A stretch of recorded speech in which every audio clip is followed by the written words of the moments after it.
This is my informative speech, and here's my audience. Looking forward to it. Getting real excited right now. Sadie? You can Sadie in there too.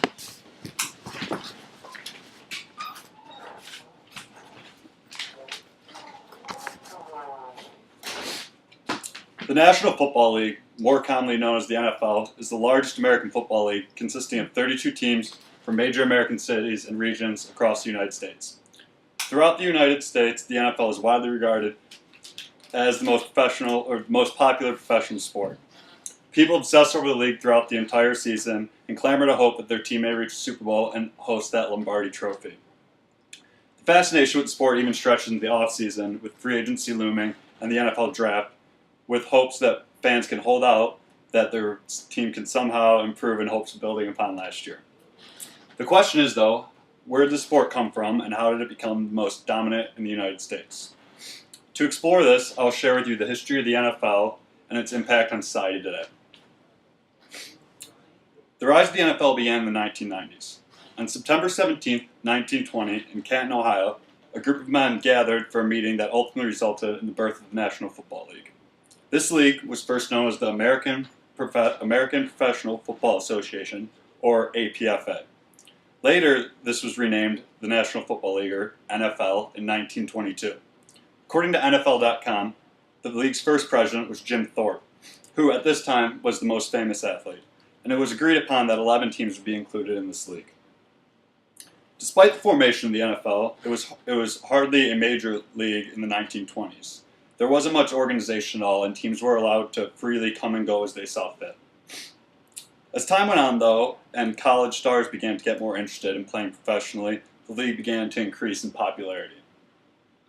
Another factor that increased fan attention was the beginning of an annual championship that was held for the first time in 1933. Around the time of the end of World War II, the pro game began to compete with the college game for fans' attention, and then in 1950, the league expanded even further into 13 teams. Then finally, in the 1950s, the NFL began to finally gain traction as a major sport throughout the United States. The NFL began televising games, giving their growing fan base a chance to watch up-and-coming stars like Johnny Unitas. In 1958, Unitas became a national celebrity in the championship game and helped the NFL see record TV ratings. By the 60s, the surge of popularity in the pro game continued, and another professional league was formed, the American Football League, or AFL.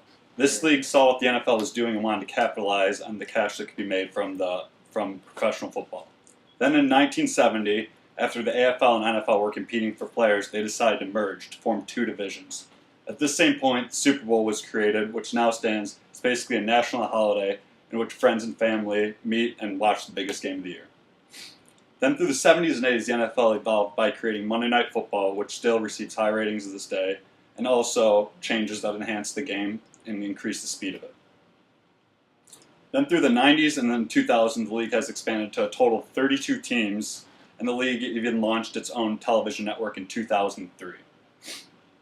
Through the rapid rise of the NFL, the league has firmly supplanted itself as America's most popular sport. According to USA Today, the league generates revenue in excess of $9 billion a year. But how has the league generated this much success, and how has it sustained it? Well, to start, the NFL season is absolutely perfect for the 21st century. The 16-game regular season is followed by playoffs and culminates with the Super Bowl is perfect for our society. And you can be certain that the NFL provides plenty of intrigue and subplots on a daily basis because our society is consumed with drama on a day-to-day basis. With an entire week between games, the fans, and even worse, the media, have an opportunity to completely dissect and critique every team and player's performance. Every player decision and coaching call is examined over and over and over. Furthermore, the access to social media, whether it's Twitter or Facebook, will offer further scrutiny 24/7.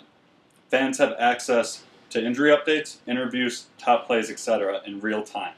Not to mention a little thing called fantasy football that, according to Forbes, 32 million people participate in annually. In addition, the NFL does the best job of marketing its product compared to other professional sports. As you can see with jerseys that they sell for every team, in addition to video games, that's where they get a lot of their revenue from. Sundays are also 100% dominated by football, and they don't have to compete with any other sport. Through these limited number of games compared to the MLB, MLB, and NHL, where they have way more, it ensures that everyone is important and crucial to team success or failure. In addition, the NFL makes it possible for bad teams to improve in a relatively short time compared to other professional sports. Between free agency, the NFL draft, trades, salary cap restraints, and the strength of schedule determined by the previous years provides the absolute most important thing, parity. This allows fans to truly believe, and rightfully so, that their team has a chance to win a Super Bowl year in and year out. Perhaps the thing that Americans appreciate most from the NFL, though, is the phrase any given Sunday.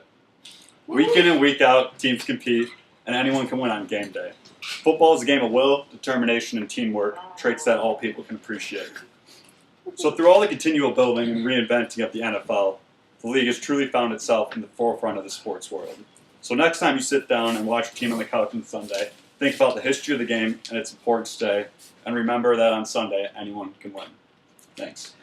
Woo! Yeah, America! All right. Aren't you supposed